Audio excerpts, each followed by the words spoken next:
को समझते हैं, ना ही भारत की बात सुनते हैं, बस भारत के सर पर चढ़ जाते हैं। और ताकतवर देशों में मैं खासकर बात करूंगा जर्मनी की। मैं पिछले कुछ सालों से ये बात नोटिस कर रहा हूँ कि जर्मनी हर एक मुमकिन कोशिश कर रहा है भारत को या तो नीचा दिखाने की या भारत को फंसाने की। और इस साल का G7 समिट इसका प्राइम एग्जाम्पल बनने जा रहा है। दरअसल ये दुनिया का सबसे ताकतवर संगठन है G7। इसमें 7 सबसे शक्तिशाली और विकसित देश शामिल है। भारत भी पिछले कुछ सालों से लगातार इसमें एज अ ऑब्जर्वर मेंबर शामिल होता रहा है।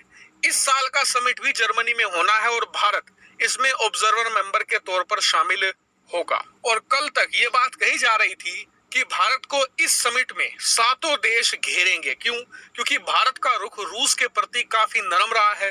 भारत ने रूस को क्रिटिसाइज नहीं किया, जबकि भारत उल्टा रूस से तेल खरीद रहा है। तो ऐसे में ये सारे देश मिलकर भारत को भाषण दे सकते हैं। लेकिन कल भारत ने एक जबरदस्त मास्टर स्ट्रोक चला। हमने यूक्रेन की राजधानी कीव में अपने बंद पड़े दूतावास को खोल दिया और ये काम हमने अमेरिका से पहले कर दिया, जिससे कि पूरे यूरोप के अंदर भारत की एक अच्छी इमेज बन गई, भारत की तारीफें होने लगी। अब जर्मनी को लगा कि ये तो मौका हाथ से निकल गया। हम तो भारत को विलेन बनाना चाहते थे, लेकिन ना सिर्फ यूरोप में बल्कि अमेरिकी मीडिया में भी भारत की तारीफें हो रही हैं। ऐसे में इन्होंने बहाना ढूंढना शुरू किया और इन्हें बहाना मिल भी गया।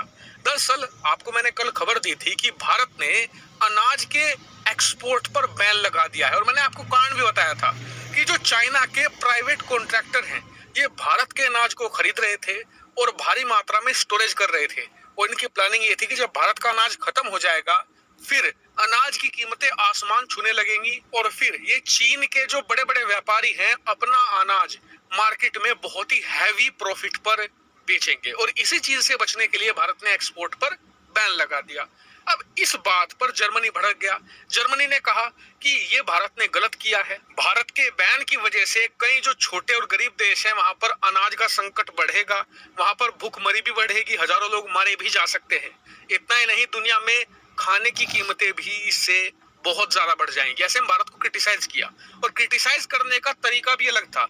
इस साल जर्मनी होस्ट कर रहा है G7, तो इन्होंने G7 के थ्रू ये स्टेटमेंट दिलवाया, जिस वजह से लपेटे में सारे देश आ गए, चाहे वो अमेरिका हो, जापान हो, फ्रांस हो, ब्रिटेन हो।